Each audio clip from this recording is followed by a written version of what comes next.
मुझे लगता है इस बार मकड़ी अपनी स्थायी जगह खोजने में कामयाब रही है। इसकी मेहनत बेकार नहीं जाएगी।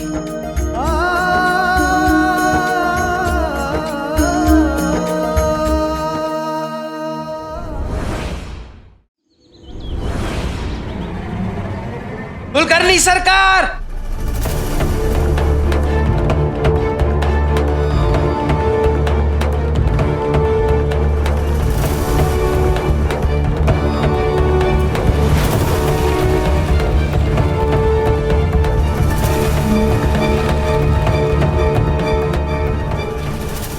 लगता है संस्कार भूल गया है। तो नहीं, संस्कार ही तो सीख रहा हूं मैं कि कैसे मेरा और तात्या का नाम खराब करके, हम दोनों के बीच में शक की दीवार खड़ी करके, हमारे व्यवसाय को बर्बाद करके कैसे आप ये मुंह मीठा कर रहे हैं।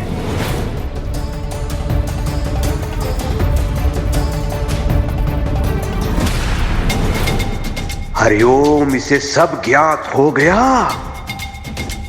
केशव, मां आज आप मुझे नहीं रोकेंगी, बिल्कुल नहीं।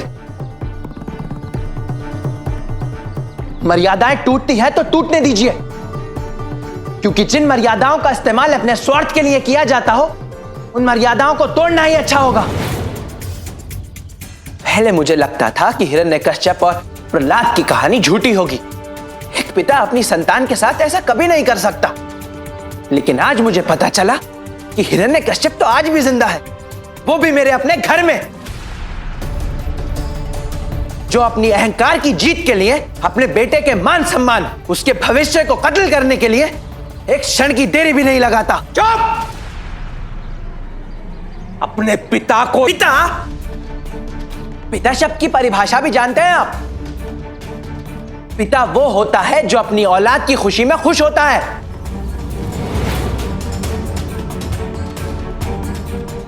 जो अपनी संतान को कामयाब बनाने के लिए अपनी एड़ी चोटी का जोर लगा देता हो। बताइए, वो इंसान अपने आप को पिता कैसे कह सकता है जो अपनी बेटी की बर्बादी की साजिश करता हो?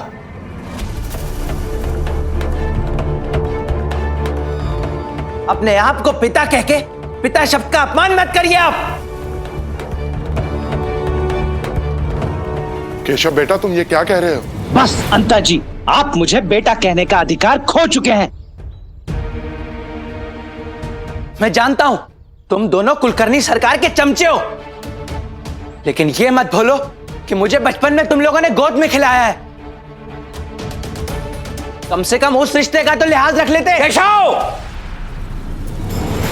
यहां पे सब लोग तुमसे बड़े हैं।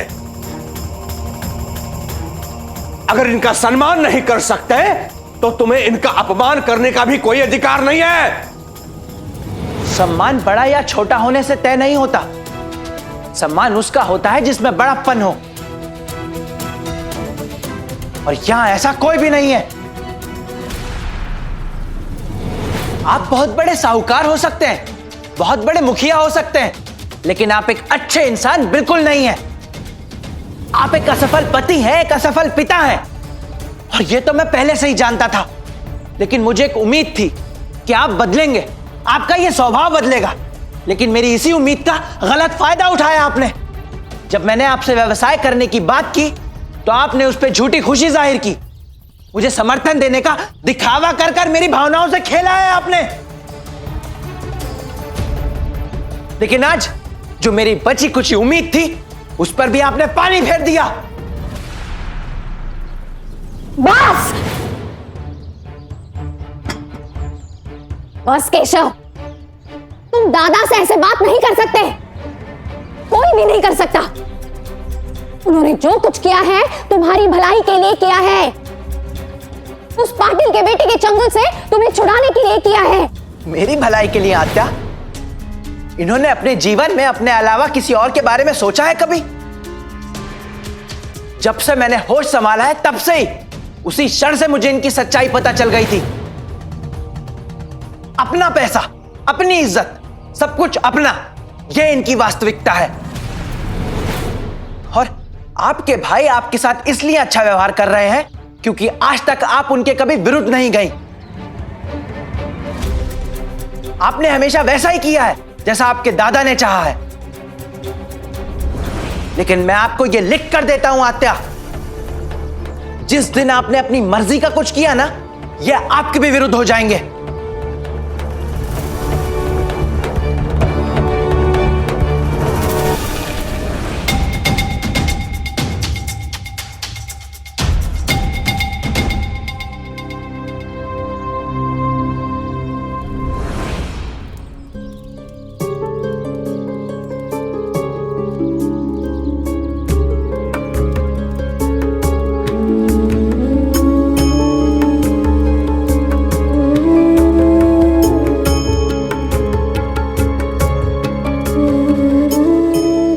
इसका मतलब कुलकर्णी सरकार को केशव का मेरे साथ काम करना राज नहीं आया। शायद। मतलब वो हम दोनों को कभी एक साथ काम करने नहीं देंगे। और अगर हमने भविष्य में कोई नया व्यापार शुरू किया तो दोबारा वो कोई चाल चलकर काम बंद करा देंगे। फिर हम क्या करेंगे साई? साई, आप कुछ बोल क्यों नहीं रहे? चुप क्यों हैं आप? वो देखो तात्या,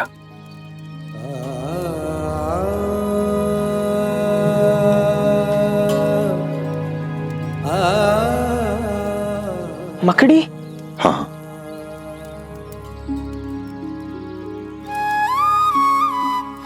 जानते हो तात्या, इसने जाला बनाने की कितनी कोशिश करी ताकि ये उसमें रह सके। सबसे पहले इसने बाहर उस पेड़ पर जाला बनाया था, पर हवा का तेज झोंका आया और जाला टूट गया। पर मकड़ी ने हार नहीं मानी। दूसरी बार इसने एक बैलगाड़ी पर जाला बनाया, क्योंकि बैलगाड़ी बहुत दिनों से बाहर खड़ी थी। पर जैसे ही जाला बनकर तैयार हुआ, गाड़ीवान आ गया और उसने उसमें बैल जोत दिए। जाला फिर टूट गया, पर मकड़ी ने हार नहीं मानी। और देखो, अब ये मकड़ी यहां अंदर आ गई है। फिर से अपना जाला बुनने की कोशिश कर रही है। ये फिर से अपना बसेरा बसाने का प्रयास कर रही है। मुझे लगता है इस बार मकड़ी अपनी स्थायी जगह खोजने में कामयाब रही है। इसकी मेहनत बेकार नहीं जाएगी, है ना?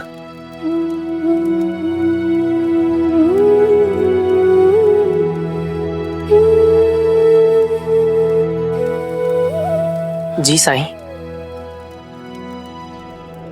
मुझे लगता है तुम्हें भी इस मकड़ी से सबक लेने की जरूरत है कि जिंदगी की राह में चाहे कितनी ही रुकावटें, कितनी ही बाधाएं, कितनी ही परेशानियां क्यों ना आए, लेकिन कभी हार नहीं माननी है, उम्मीद नहीं छोड़नी है कभी, बल्कि सबक लेकर आगे बढ़ते जाना है। साईं, मैं तो कर लूंगा, लेकिन केशव का क्या? उसका तो दिल टूट गया है।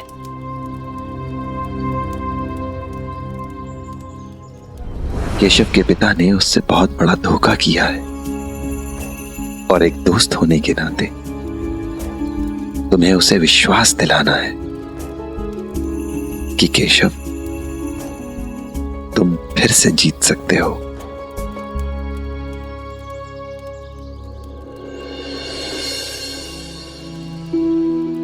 आपने बिल्कुल सही कहा साईं। एक बार आपकी बात ना मानने की गलती कर चुका हूं, अब दोबारा नहीं करूंगा। मैं केशव के साथ हमेशा रहूंगा, फिर चाहे कुछ भी हो जाए, फिर चाहे हमें कितनी भी मेहनत करनी पड़े, कितनी भी परेशानियों का सामना करना पड़े, हम करेंगे। हम अपना कारोबार फिर से स्थापित करके रहेंगे साईं। वो कहते हैं किस्मत जिसको कर्म का फल है, जीवन में कर्म योग का मार्ग ही अटल है। जो कुछ है हाथ में तेरे एक यही पल है, अच्छे कर्म किए जाए तो जीवन सफल है। ओम साई ओम साई ओम साई ओम साई ओम साई ओम साई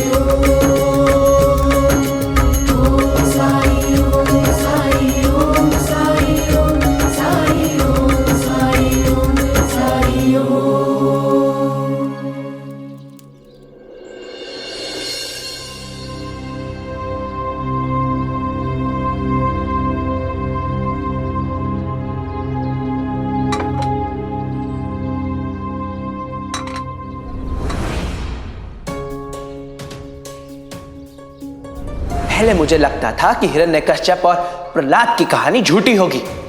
एक पिता अपनी संतान के साथ ऐसा कभी नहीं कर सकता। लेकिन आज मुझे पता चला कि हिरण्यकश्यप तो आज भी जिंदा है, वो भी मेरे अपने घर में। पिता वो होता है जो अपनी औलाद की खुशी में खुश होता है।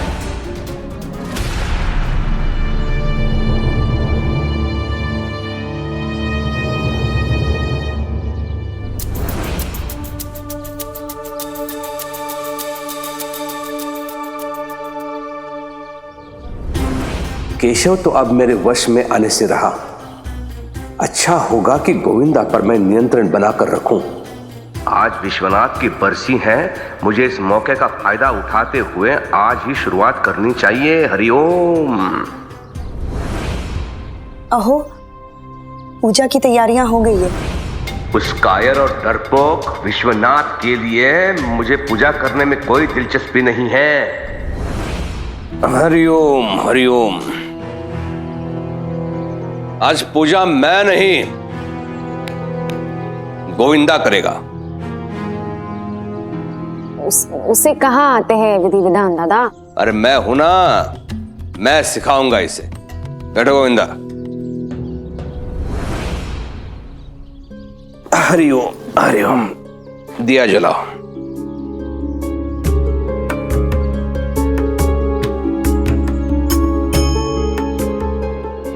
तिलक लगाओ।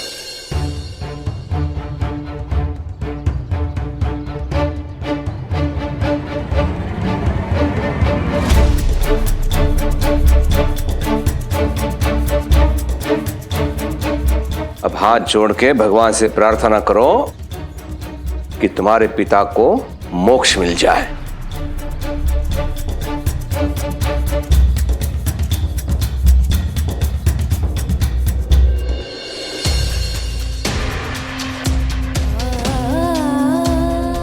अरे नहीं नहीं नहीं। अब वट सावित्री का व्रत है मेरा, पैर छूने पड़ते हैं।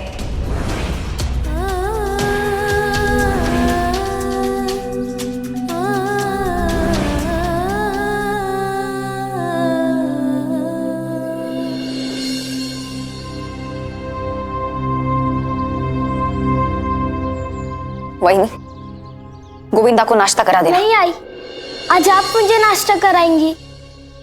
क्यों? वहीनी आ गई है ना। जब नहीं थी तो बात अलग थी, अब वहीनी आ गई तो वहीनी नाश्ता कराएगी। वैसे भी बहुत नखरे उठा चुकी हूं मैं तुम्हारे, अब नहीं। जाओ। आओ गोविंदा, आज मैंने तुम्हारे पसंद के व्यंजन बनाए हैं। चलो मेरे साथ, आओ।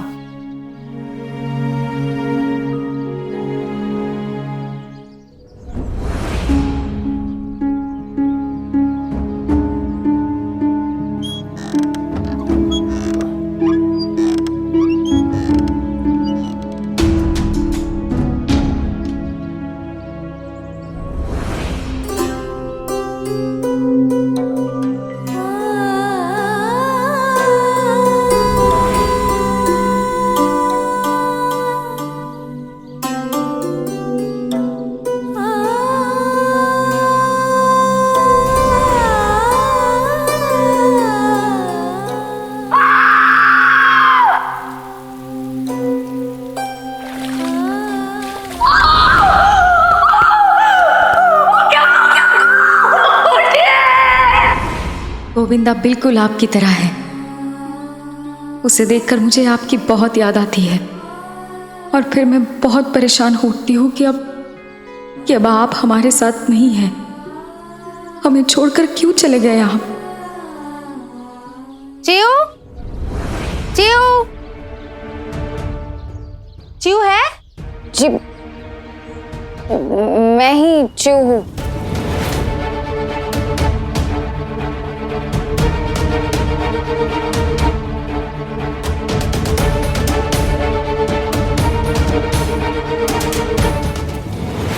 हे देवा, चिऊ ये कैसे हुआ?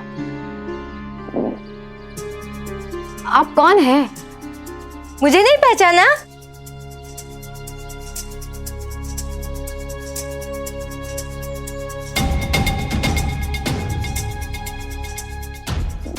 वृंदा?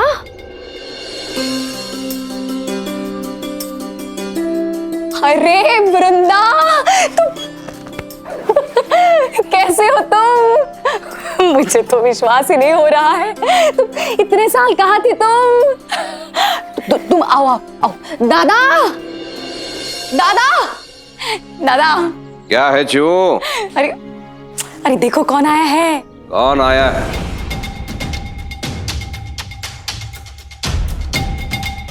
कौन है ये? अरे दादा, पहचाना नहीं? मैं वृंदा, जिसे बचपन में आप बटबोली कहते थे और चिऊ को मुझसे मिलने नहीं देते थे। ये कह करके ऐसे फटीचर लोगों से दोस्ती नहीं करते। क्या? फटीचर? अब याद आया? नहीं याद आया? अच्छा आपको वो याद है उधर? याद आया, सब कुछ याद आ गया।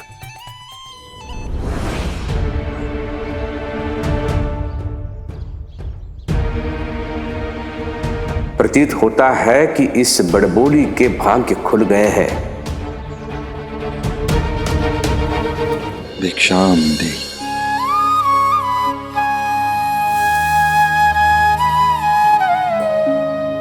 राम जी भला करें।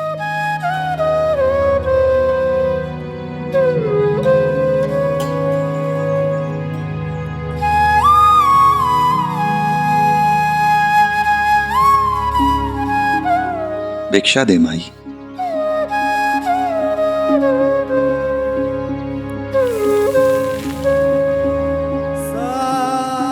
राम जी भला करे। अरे आइए ना, बाहर क्यों खड़े हैं? बैठिए यहाँ। ये मेरे पति है विघ्नेश, इन्हें ही शिरडी में कुछ काम है।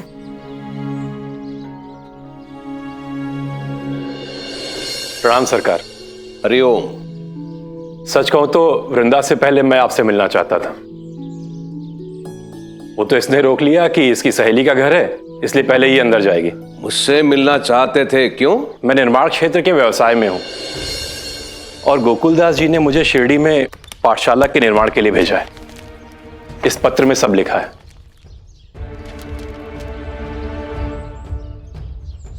वैसे गोकुलदास जी ने यहां सारे इंतजाम कर दिए हैं, बस आप अनुमति दीजिए तो अभी से काम शुरू हो जाएगा। बेड़ा गर्क हो इस गोकुल दास का। क्या जरूरत थी पाठशाला बनवाने की शिरडी में? हरिओम हरिओम। किसी भी कार्य में अगर गांव का हित निहित है तो मैं उसका स्वागत करता हूं। वैसे मैं कुछ दिनों के लिए शिरडी से बाहर जा रहा हूं, लेकिन चिंता मत करिए, आपके कार्य में कोई बाधा नहीं आएगी। धन्यवाद सरकार। अब अनुमति दीजिए, लोग मेरा इंतजार कर रहे होंगे और मुझे जाकर कार्य शुरू कराना चाहिए। चले वृंदा।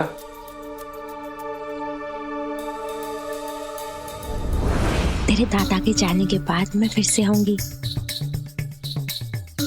अच्छा दादा, चलती हूँ, आती रहूंगी। क्या फुसफुसा रही थी तुम्हारे कान में? कुछ नहीं, वो औरतों की बातें। बिल्कुल नहीं बदली है, वैसे ही है बड़बोली। इससे संभल के रहना तुम चिऊ। ये ध्यान में रखना चिऊ, तुम श्रेष्ठ कुल से हो।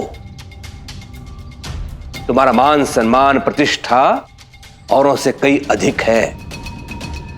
समझ रही है ना मैं क्या बोल रहा हूं? और यहां पर होगा विद्यालय का मुख्य द्वार, जिस पर एक अर्धचंद्राकार पट्टी होगी और उस पर पाठशाला का नाम लिखा जाएगा। और यहाँ पर गमले होंगे।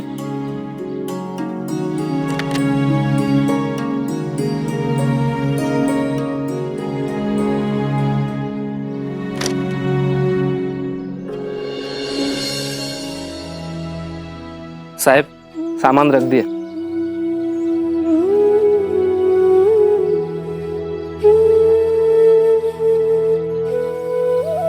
बहुत अच्छे, शुक्रिया। काका, यहाँ क्या बनने वाला है? आप लोगों के लिए नई पाठशाला। सच्ची? बिल्कुल सच्ची।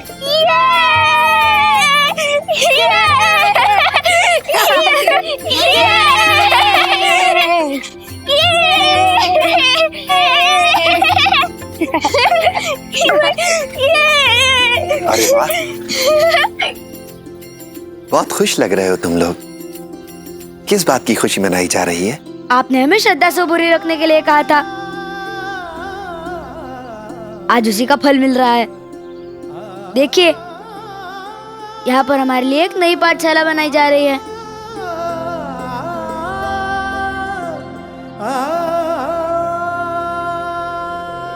साईं,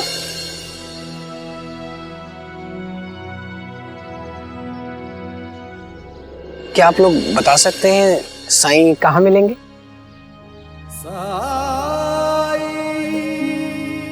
यही साई है।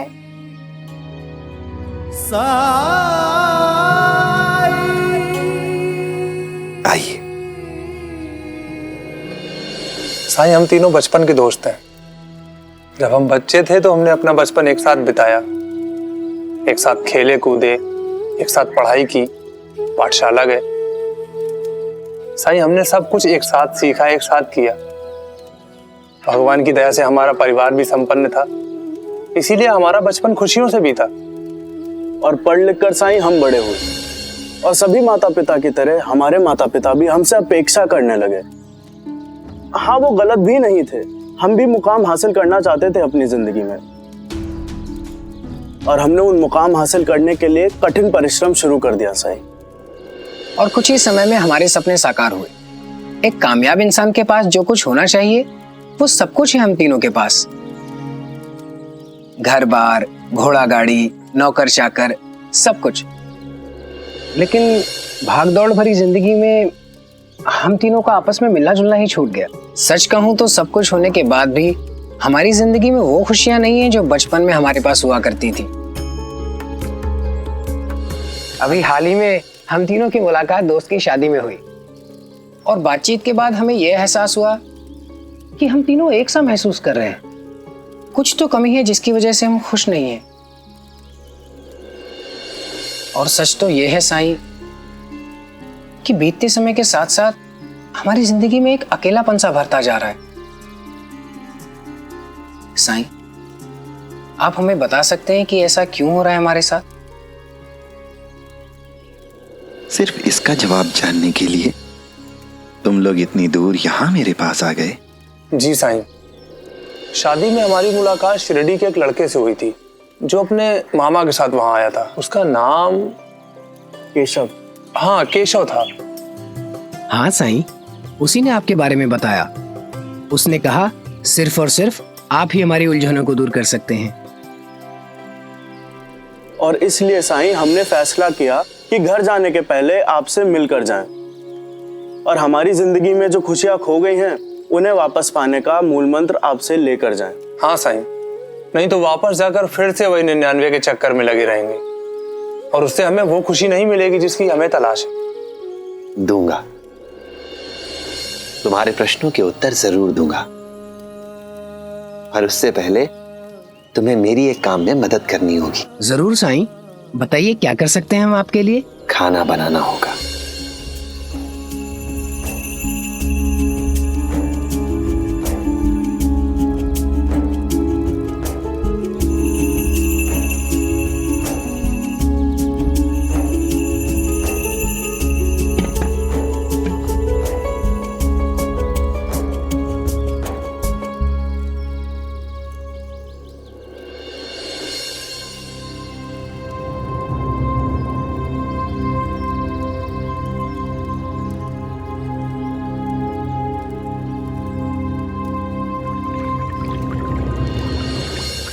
तुम्हें पक्का यकीन है कि हमने यहाँ पर आकर कोई गलती नहीं की?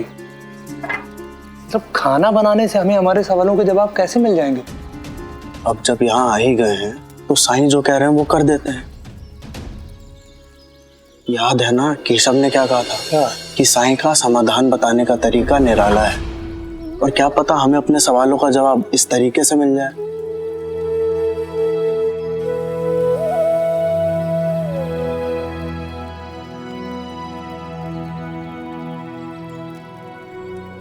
ये लो, सब्जी काटो।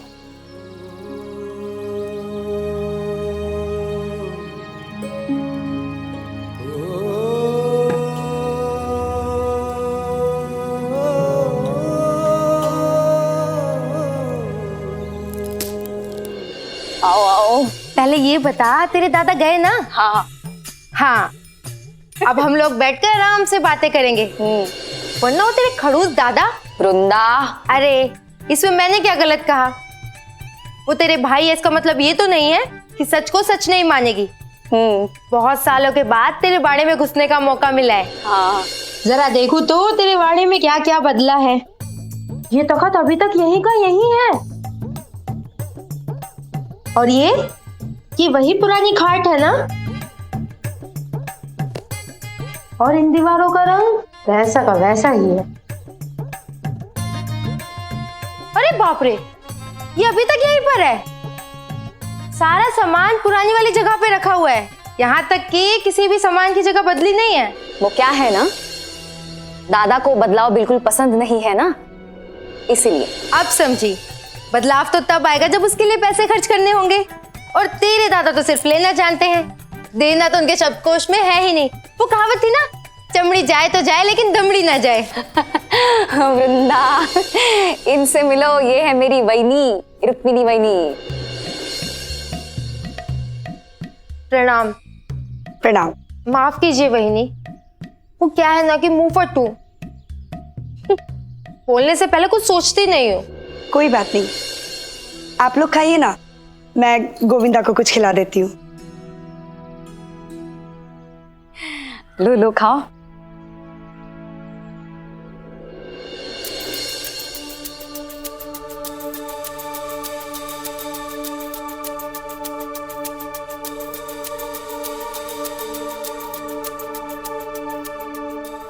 ये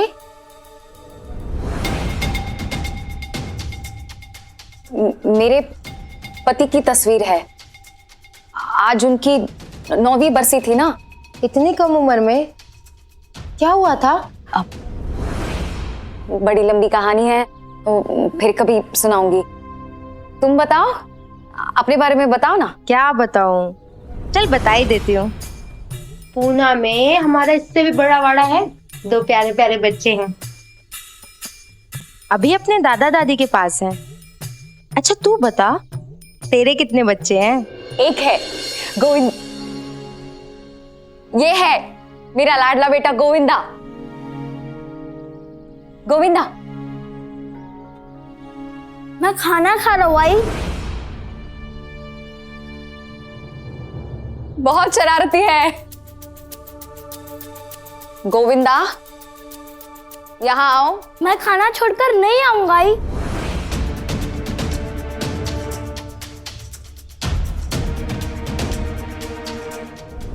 पकोड़े खाओ ना। गोविंदा, आई से ऐसे बात नहीं करते हैं, आई बुला रही है ना, जाओ।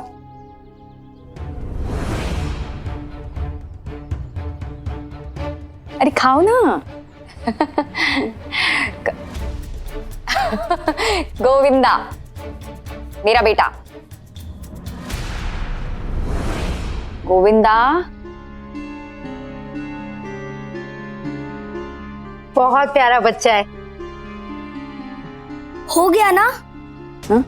खुश? अब मैं जाऊं मामी जी के पास? जाओ जाओ।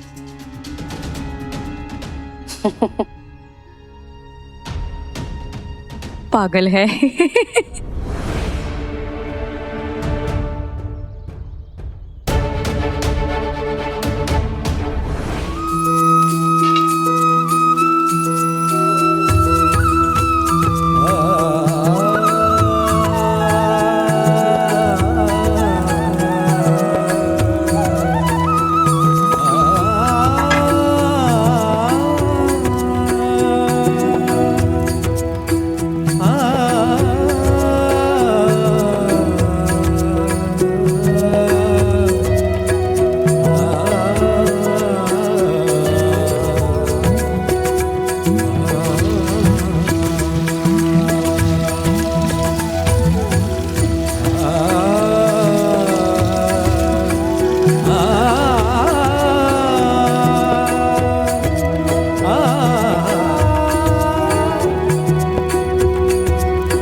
मन में साई के क्या है कौन जान पाए।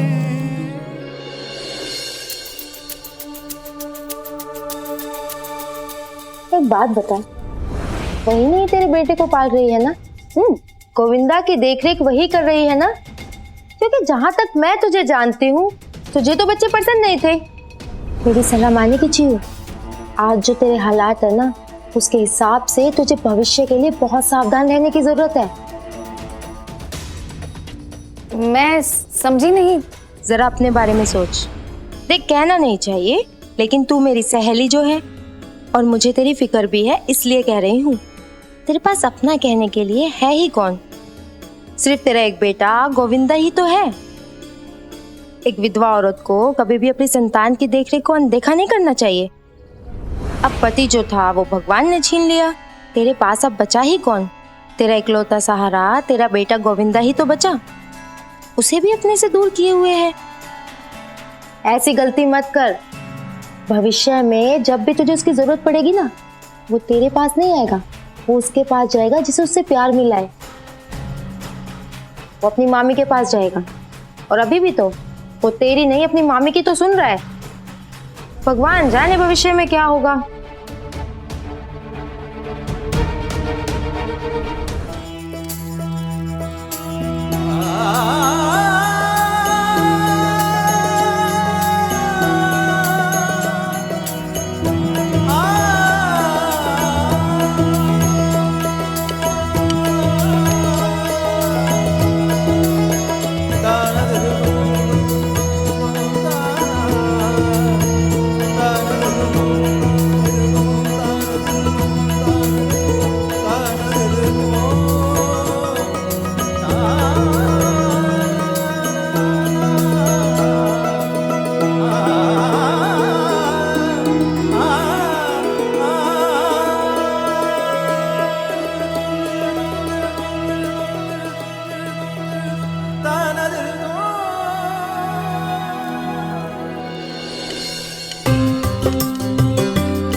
लो साईं, तुम्हारे कहे अनुसार हम थालियां लेकर आ गए।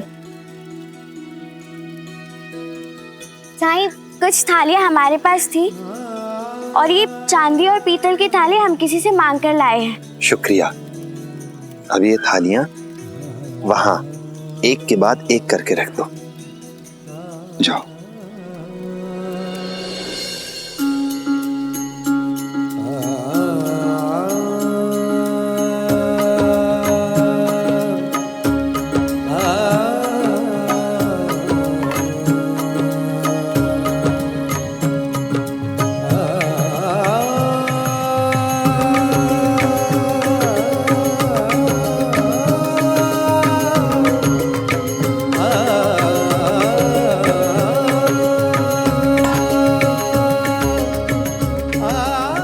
हो गया साईं।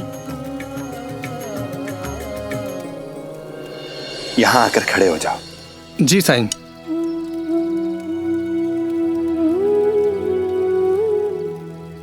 जी साईं। और क्या करना है साईं? बचपन में तुम लोगों ने आपस में दौड़ तो जरूर लगाई होगी। जी साईं, बड़ा मजा आता था आपस में दौड़ लगाने में। और मैं हमेशा प्रथम आता था। हाँ, लेकिन पीछे से। आज भी तुम्हें कुछ वैसा ही करना है। वहां सामने रखी थाली में से तुम्हें एक थाली दौड़कर उठानी है। पर हां, याद रहे कि इससे जीत हार का फैसला नहीं होगा। जो जिस थाली को उठाएगा उसे भोजन उसी थाली में मिलेगा। ठीक है?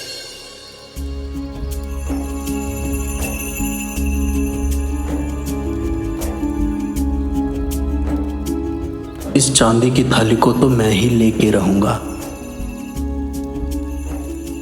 देखता हूं इस चांदी की थाली को मुझसे कौन छीनता है। तो तैयार? जी साईं।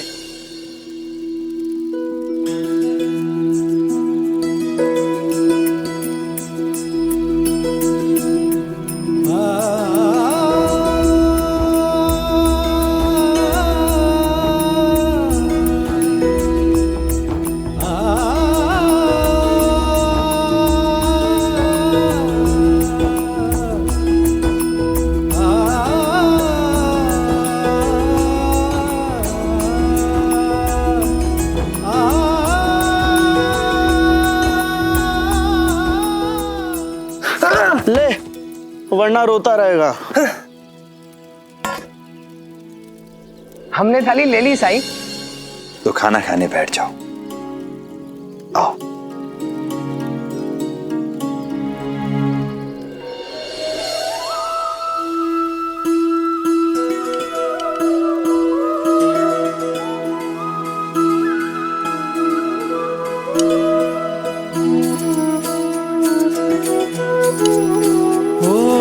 जिसके हृदय में दया भरी हो, करुणा में जो सर्वोपरि हो, निर्बल का जो बने सहारा, हृदय वही तो हरि का धाम। हरे कृष्णा हरे राम, हरे कृष्णा हरे राम।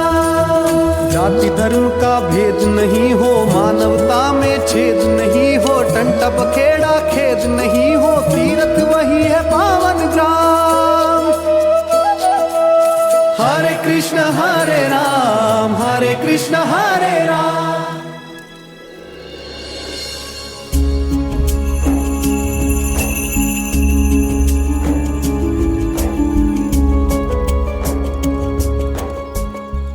शुरू करो। हे देवा, दोपहर होने को आई है और मैं अभी तक यहीं पर हूँ। तो थोड़ी देर में दोपहर का खाना खाने मेरे पति घर आने ही वाले होंगे और मैं यहाँ बैठ के गप्पे मार रही हूँ। कुछ बनाया भी नहीं है। अच्छा चिऊ, मैं चलती हूँ। दोबारा आना। हाँ, मैं तो आती रहूंगी, लेकिन कल तू भी मेरे घर आना। अरे मैं कैसे आ सकती हूँ? गोविंदा के बाबा के स्वर्गवास के बाद मैंने कभी इस वाड़े से बाहर कदम नहीं रखा है। क्या बात कर रही है? लेकिन क्यों? क्योंकि नहीं रखा है। अब दादा को पसंद नहीं है कि मैं कहीं आऊं जाऊं। वैसे मैं ज्यादा रीति रिवाज नहीं पालती, मगर कुछ चीजें हैं जो दादा के लिए। मैं कुछ नहीं सुनने वाली। कल तुझे आना ही होगा। वैसे भी तेरे दादा तो यहाँ है नहीं, तो तुझे कोई रोकने वाला भी नहीं है, ना ही तुझे किसी से अनुमति लेनी है। अच्छा, अकेली नहीं आ सकती ना? तो ठीक है, कल मैं खुद आऊंगी और तुझे अपने साथ अपने घर ले जाऊंगी। तू बस तैयार रहना। मैं चलती हूँ। वरुंदा, वरुंदा, मैं कुछ नहीं सुनने वाली, बस तैयार रहना। अरे मैं कैसे घर से बाहर जा सकती हूँ? वो देख चिड़िया। कहाँ? भूख कड़ी रहेगा तू। बचपन में भी मेरी थाली से उठाकर ऐसे मीठा खा लेता था, पेटू कहीं का। अरे ये क्या कर रहा है? अभी भी सब्जी नहीं खाता क्या? हाँ, नहीं खाता। अब तो तुझे ये भी याद होगा कि तू मेरे घर आकर आई से कैसे मेरी शिकायत किया करता था कि मैं अपनी सब्जी गाय को खिला देता हूँ। याद है?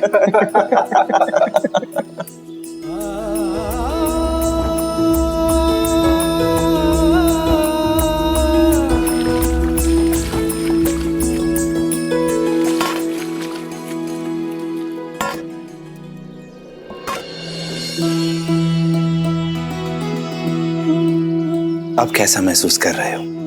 बहुत अच्छा साईं। केशव ने बिल्कुल सही कहा था।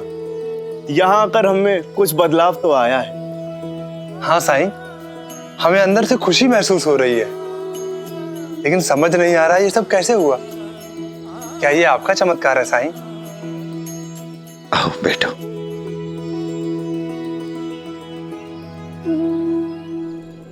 सच तो ये है कि मैंने कुछ नहीं किया है।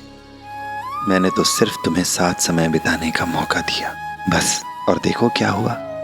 जब तुम सब साथ मिलकर सब्जियां काट रहे थे, कितने खुश थे तुम, जीवन के हर पल का आनंद ले रहे थे। लेकिन जैसे ही मैंने तुमसे थालियां उठाकर लाने के लिए कहा, तुम सबके मन में प्रतिस्पर्धा की भावना आ गई। दूसरे के सामने खुद को श्रेष्ठ साबित करने का भाव आ गया। पर ऐसा हुआ क्यों? थाली चाहे सोने की हो या चांदी की, तांबे की, पीतल की, या सिर्फ एक पत्ता ही क्यों ना हो, थाली बड़ी हो, छोटी हो, कीमती हो या सस्ती हो, इससे भोजन के स्वाद पर कोई फर्क नहीं पड़ता, पर अक्सर हम थाली पर ही अपना ध्यान केंद्रित करते हैं। भोजन के स्वाद को, उसके जायके को भूल जाते हैं।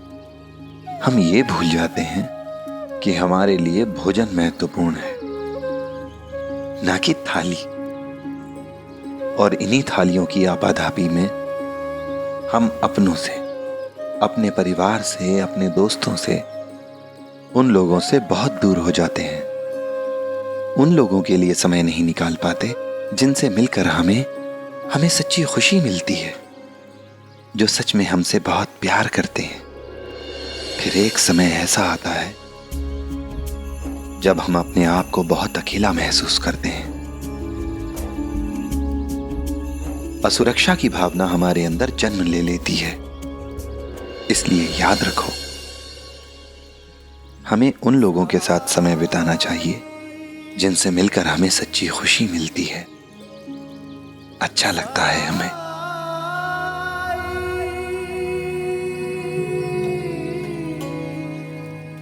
अब कल्पना करो कि यह जीवन एक भोजन है और नौकरी, पैसा, समाज में इज्जत, रुतबा, ओहदा, धन, दौलत, संपत्ति, ये सब अलग अलग तरीके की थालियां हैं। पर हम में से अक्सर लोग थालियों पर ही ध्यान केंद्रित करते हैं। वो जीवन का स्वाद लेना, उसका जायका लेना भूल जाते हैं।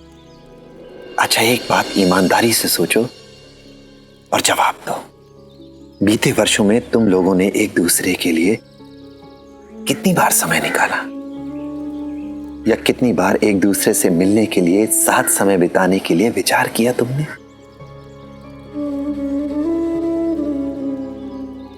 एक दूसरे को दिल से याद किया, सोचा? नहीं ना। और जब कभी भी ऐसा सोचा होगा तो हमेशा कोई जरूरी काम आ जाता होगा। ठीक कह रहा हूं ना मैं? हाँ साईं, लेकिन आप कह रहे हैं साईं, यहाँ आकर हम तीनों दोस्तों ने एक साथ समय बिताया, इसीलिए हमें खुशी महसूस हो रही है। पर साईं, साथ तो हम उस शादी में भी थे, उस समय हमें ऐसी खुशी क्यों महसूस नहीं हुई? क्योंकि वहां तुम दोस्त की नहीं, अतिथि की हैसियत से गए थे, और वहां समाज के सामने, एक दूसरे के सामने तुम खुद को श्रेष्ठ साबित करने में लगे रहे। इसलिए तुम मिलकर भी नहीं मिल सके। तुम्हारे परिवार के कपड़े कैसे हैं, तुम्हारे गहने कैसे हैं, तुम दूसरों के सामने खास लगो, अलग लगो, विशिष्ट लगो, इसी पर तुम्हारा ध्यान केंद्रित रहा। और एक दूसरे के सामने होने पर भी तुम सच मायने में एक दूसरे से मिल नहीं सके। सच मायने में वो शादी भी एक तरह की थाली ही थी। लेकिन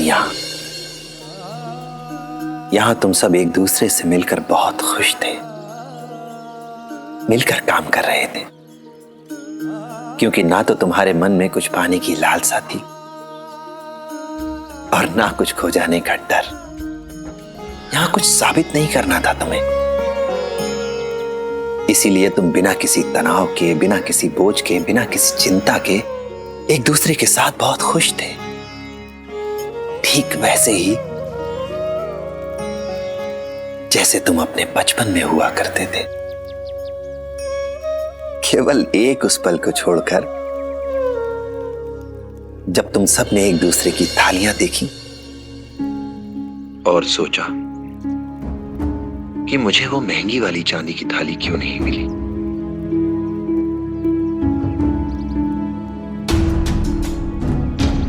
कर्म करने के लिए मना नहीं कर रहा हूं, प्रतिस्पर्धा या परिश्रम करने के लिए भी मना नहीं कर रहा हूं मैं, पर महत्वाकांक्षा की कोई सीमा तो निर्धारित करोगे ना। और अगर उसकी भी सीमा निर्धारित नहीं करते हो तो कोई बात नहीं, ये तुम्हारा जीवन है और तुम इसे अपनी तरह से जीने के लिए पूरी तरह से आजाद हो। लेकिन फिर जिंदगी से भी कोई गिला शिकवा मत करो। अगर तुम्हें चुनना है कि तुम्हें क्या चाहिए, तो उसकी कीमत चुकाने के लिए भी तैयार रहो। याद रखना, अगर जीवन में थालियां बटोरते रहे तो एक समय में कबाड़ ही जमा होगा। पर ये यादें जिंदगी की कड़ी धूप में रूह को सुकून पहुंचाने वाली छांव बन जाती हैं।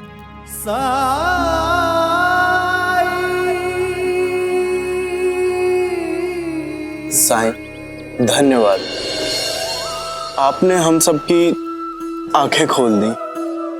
हाँ साईं, आपने बिल्कुल ठीक कहा। हमें आज भी वही चीजें खुशियां देती हैं जिन्हें पाकर हम बचपन में खुश हो जाया करते थे।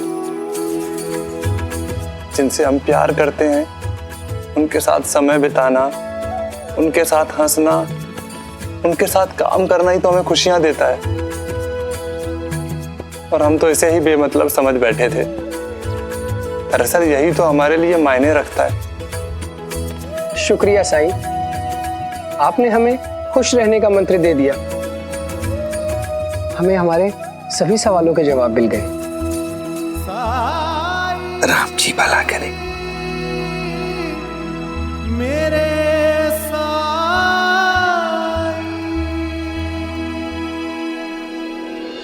क्यों नहीं समझ रही हो वृंदा?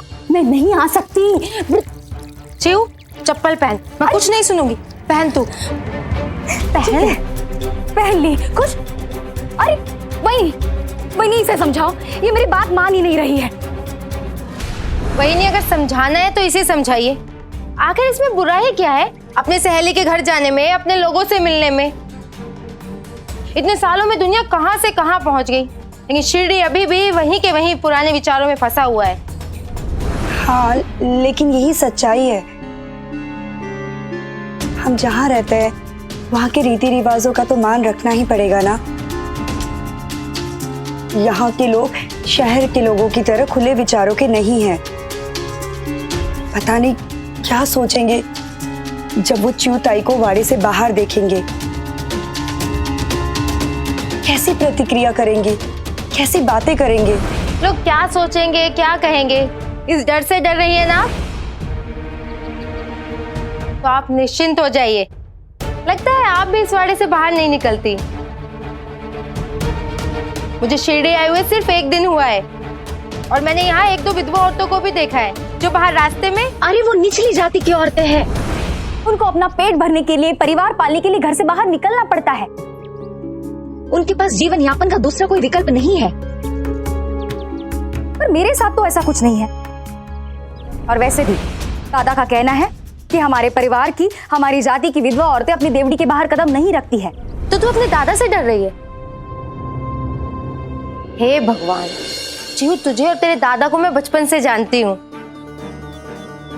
तू उनकी लाडली बहन है, लाडली। तुझ पर गुस्सा हुए कभी?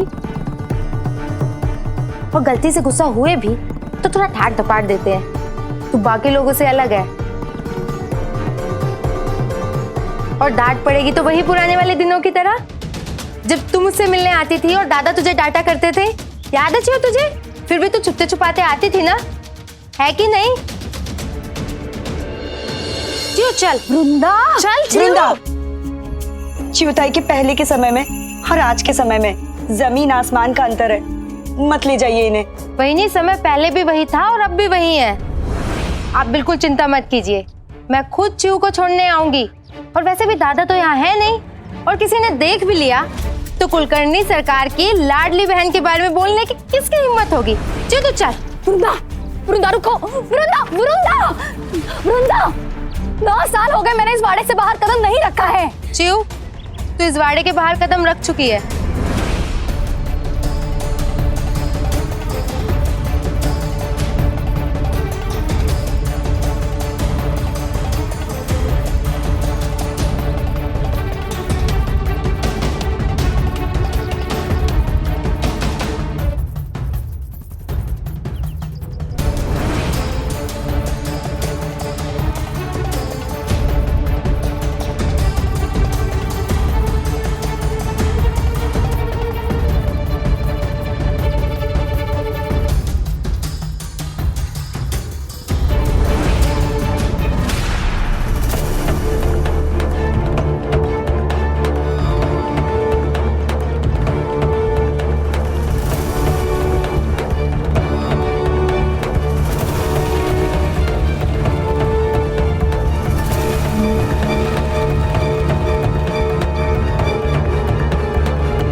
ये वृंदा समझ क्यों नहीं पा रही है?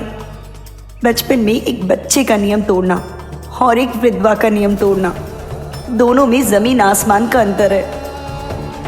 भगवान ना करे ये बात सरकार को पता चले, वरना अनर्थ हो जाएगा।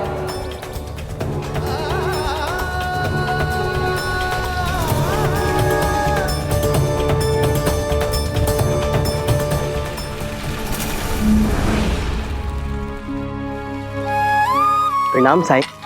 राम जी भला करे।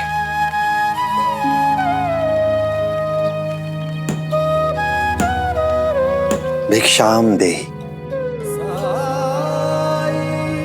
प्रणाम साईं। राम जी भला करे। मैं अभी आई।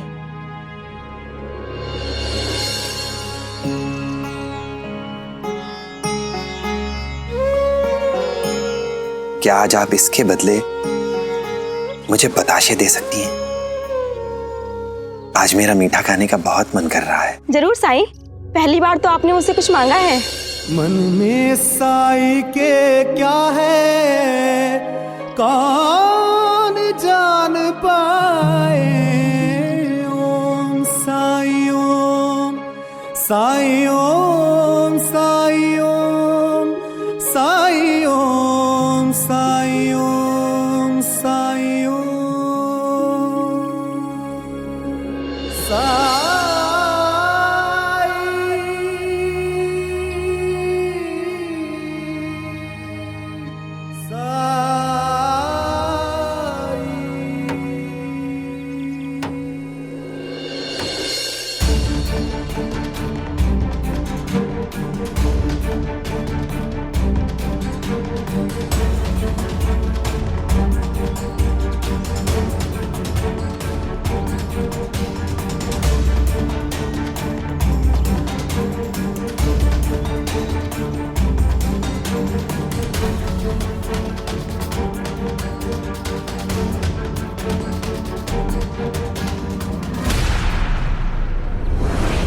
मैं बेवजह तो नहीं घबरा रही थी, बाहर तो सब सामान्य ही लग रहा है।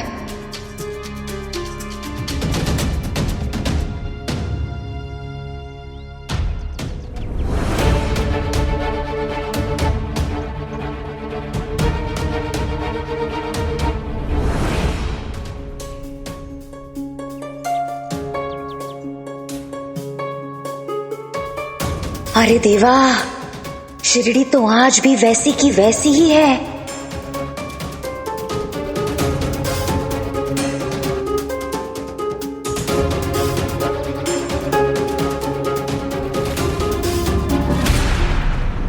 ये तो कुलकर्णी सरकार की विधवा बहन चिऊताई है ना? ये घर के बाहर क्या कर रही हैं?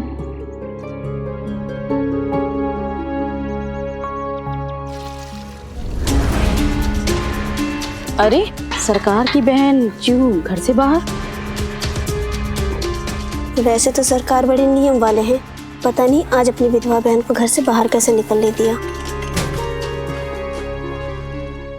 अरे क्या इधर उधर देख रही है? जल्दी चलना, वैसे भी मुझे तुझसे बहुत सारी बातें करनी है और तुझे बहुत सारी बातें बतानी है। चलना।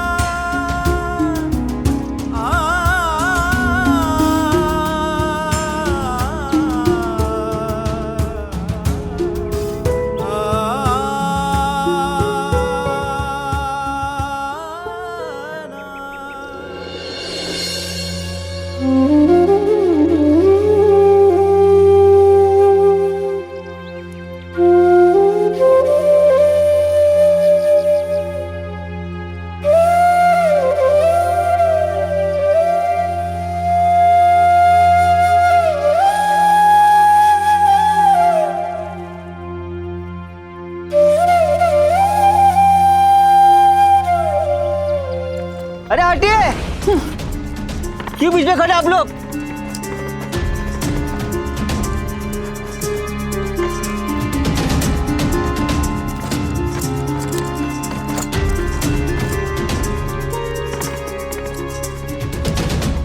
अरे अरे अरे, कहाँ बीच रास्ते में खड़े आप लोग?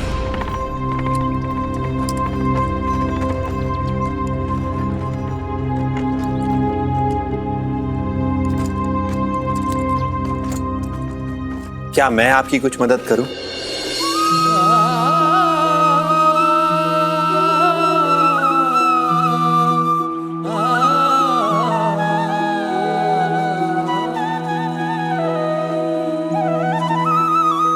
मेरा हाथ थाम लीजिए। आप जहां तक जाना चाहते हैं वहां तक मैं आपको पहुंचा दूंगा।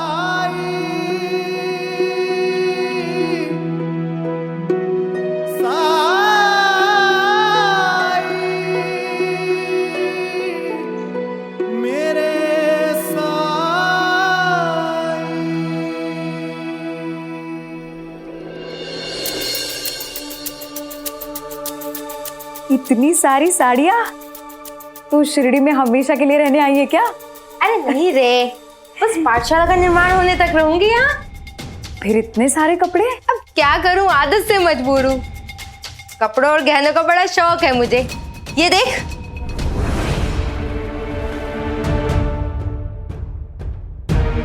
इसीलिए जहां भी जाती हूँ साढ़े साजो सम्मान के साथ जाती हूँ। हालांकि इनकी सुरक्षा को लेके ही मेरे पति देव की रातों की नींद खराब रहती है। मुझे समझाते भी है, लेकिन मैं उनकी एक नहीं सुनती। ये सुनकर मुझे बिल्कुल भी हैरानी नहीं हो रही है। तू तो ऐसी ही थी शुरू से।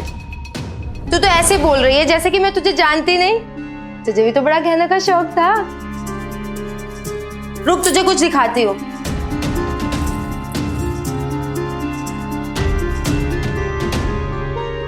ये देख,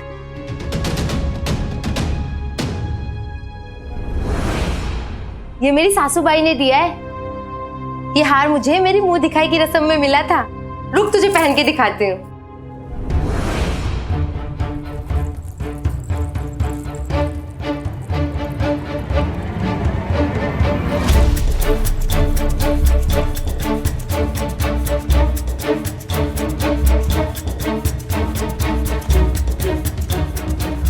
तुम्हारी ये जुल्फे, इन्हें खुले रहने दिया करो।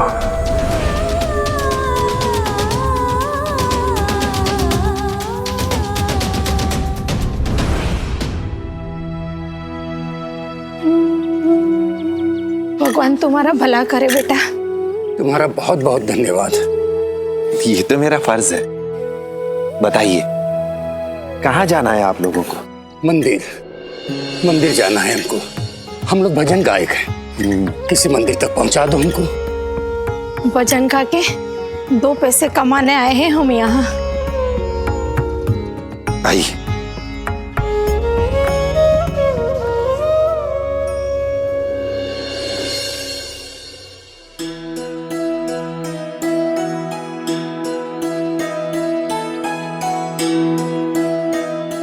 ये लीजिए, आ गया आपका मंदिर।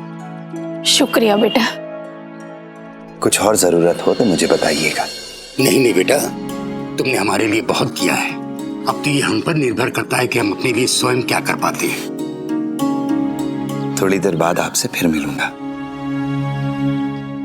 बेटा, तुम्हारा नाम क्या है?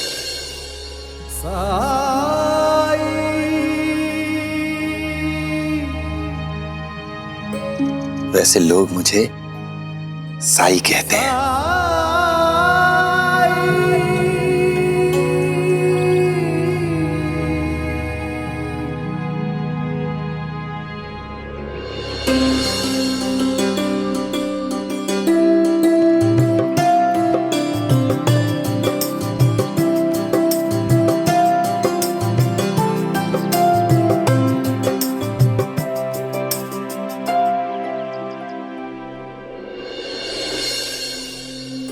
और ये देख, है ना सुंदर? सुंदर है। और हाँ, ये लाल साड़ी देख, मेरे पति ने दी है सालगिरह पर। अब तू तो जानती है कि मुझे चटक रंग कितने पसंद है। क्या तू विश्वास कर सकती है कि शिरडी की वृंदा जो कभी तेरे पुराने कपड़े और उतरन पहनती थी, आज उसके पास अब तो इतने सारे गहने और साड़ियां हैं। मैंने तो कभी सपने में भी नहीं सोचा था कि इतना सब कुछ होगा मेरे पास।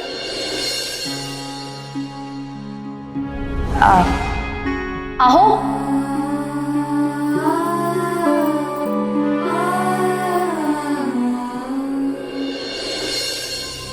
और तुझे पता है चिऊ, मेरे पति को ना उपहार देने की बहुत आदत है, हमेशा गहने और साड़ियां लाकर देते रहते हैं। अगर तुझे इन साड़ियों में से कुछ चाहिए तो तू ले जा।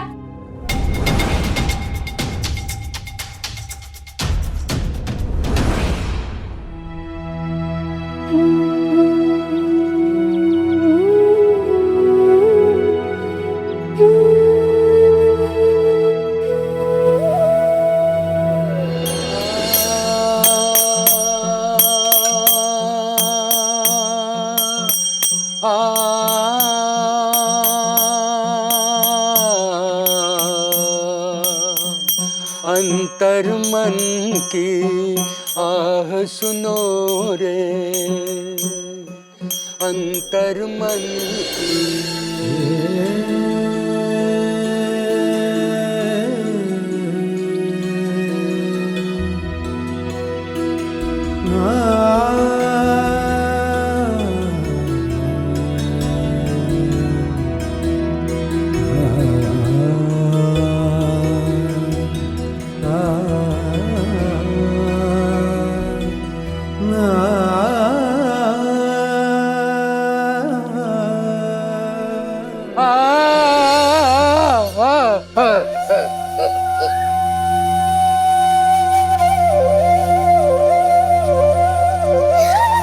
रोइए मत, उम्मीद मत छोड़िए। भगवान के घर पे है, वहां देर है, अंधेर नहीं है। धीरज रखिए, सब अच्छा होगा, सब अच्छा होगा।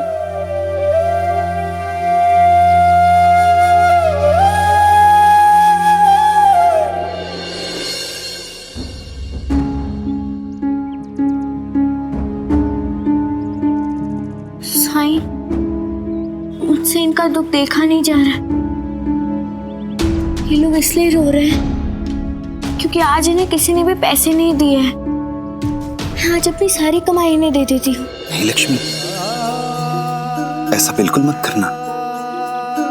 ये स्वाभिमानी है, भीख नहीं चाहते, ये अपनी प्रतिभा से पाना चाहते हैं। तो फिर हम इनके लिए कुछ नहीं कर सकते? ऐसा किसने कहा?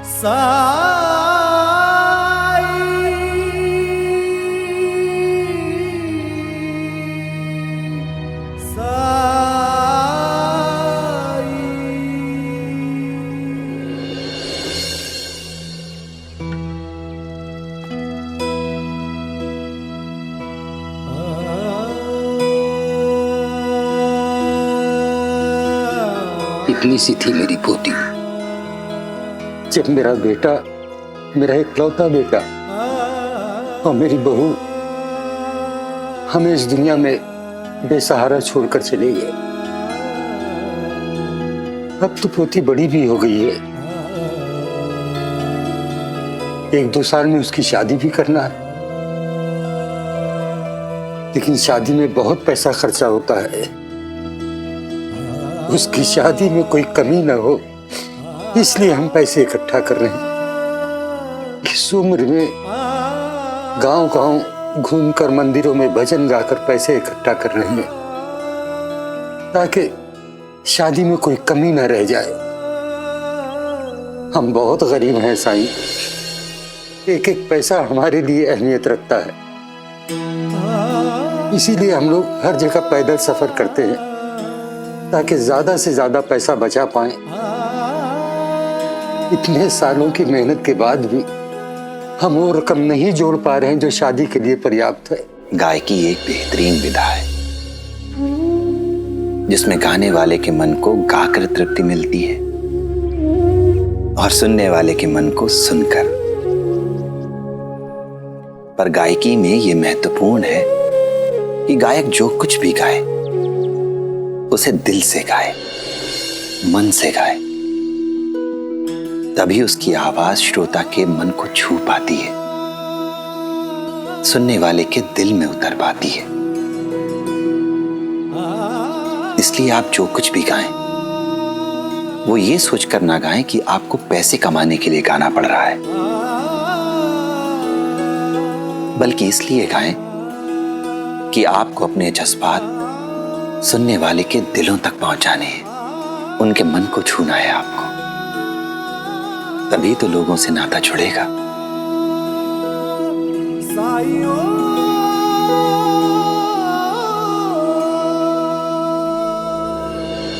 लेकिन कैसे? हमें तो हर समय पैसा कमाने की चिंता सताती रहती है।